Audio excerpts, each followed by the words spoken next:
if you are listening to this right now, I want you to understand something very clearly before your mind starts drifting or doubting or comparing this moment to all the others that came before it.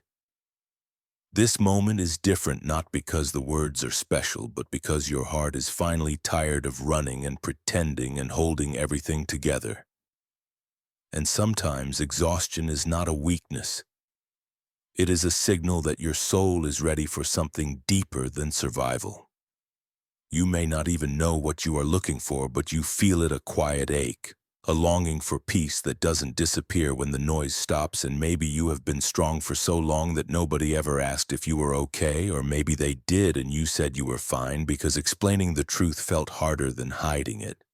And what people don't realize is that the people who carry the most are often the ones who feel the loneliest because they don't want to burden anyone with their pain. So they learn to bury it, and burying pain does not make it disappear, it only makes it heavier. And if you feel heavy right now, there is a reason. And the reason is not that you are failing. It is that you have been carrying things you were never meant to carry alone, and God sees that, even if no one else does. And you may wonder why this season feels so quiet, so slow, so uncertain, like life is on pause while everything else keeps moving, and you scroll and you watch and you hear about other people's progress and success and happiness, and something inside you asks, when is it my turn? And you immediately feel guilty for thinking that, because you know you should be grateful. But gratitude does not cancel longing, and faith does not erase desire, and God is not offended by your questions. He is not threatened by your honesty. He is not disappointed in your waiting.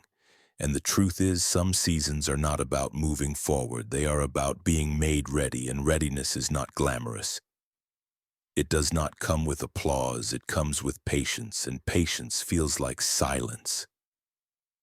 And silence feels like being ignored, and this is where faith is tested, not in miracles, but in the absence of them, not in answers, but in the waiting, and the waiting is where most people give up. Not because God stopped working, but because the work stopped being visible, and invisible work requires trust.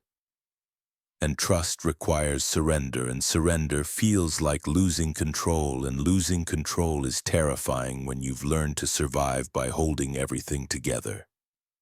But what if holding everything together is the very thing exhausting you? What if God is asking you to loosen your grip, not to hurt you, but to heal you? Because peace does not come from control, it comes from trust, and trust grows slowly like roots in soil.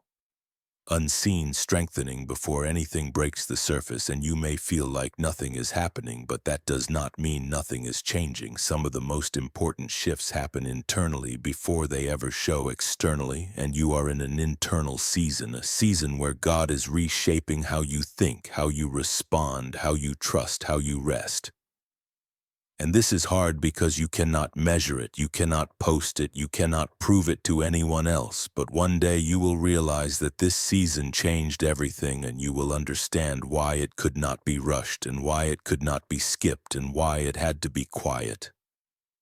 And right now, your job is not to figure everything out. Your job is to stay open, to stay honest, to stay connected even when you feel unsure. And connection does not mean certainty.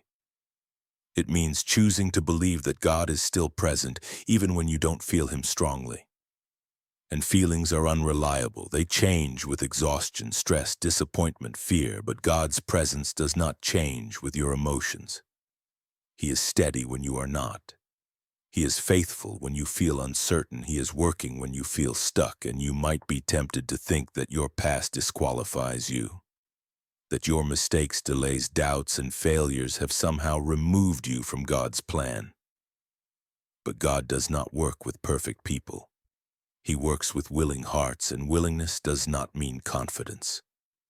It means showing up even when you feel unsure, and you are showing up right now by listening, by staying, by not turning this off. And that matters more than you realize, because giving up usually looks quiet. It looks like slowly stopping prayer, slowly lowering expectations, slowly accepting less than what your heart knows is possible. And if you are still here, it means something in you has not given up, and that something is hope. Even if it feels fragile, even if it feels tired, hope does not need to be loud to be real, and God specializes in protecting fragile hope, because fragile hope handled with care becomes unshakable faith, and faith does not mean you never doubt, it means you keep going. Despite doubt, and you may not feel strong today, but strength is not always energy. Sometimes strength is endurance, sometimes it is choosing not to quit. Sometimes it is choosing rest instead of panic and trust instead of fear, and maybe today is not about breakthrough. Maybe today is about reassurance. Maybe today is about being reminded that you are seen, known, and loved exactly where you are, and that reminder alone can keep you going when nothing else makes sense. And now I want you to breathe slowly and let these words settle, not in your mind, but in your chest. Because this message is not meant to motivate you, it is meant to ground you, and if you feel emotional or quiet or reflective, that is okay. That means something inside you is responding, and now let us pray. God, you see the heart listening right now. You know what they have been through. You know what they are afraid to admit. You know the weight they have been carrying in silence. I ask that you would meet them here, not with pressure, but with peace, not with answers they are not ready for, but with assurance that they are not alone. Remind them that you are working even when they cannot see it. Remind them that waiting is not wasted and that you are faithful to finish what you start. Calm their thoughts, steady their heart, and help them trust you one step at a time. And if this message spoke to your heart, stay connected with this channel. Jesus cares, because this space is for people who are tired of pretending and ready to heal. Subscribe so you don't walk this journey alone. Comment "Amen" if you are choosing trust over fear today, and share this with someone who needs to hear that they are not forgotten. And remember, no matter how uncertain this season feels, Jesus cares, and He is not finished with you.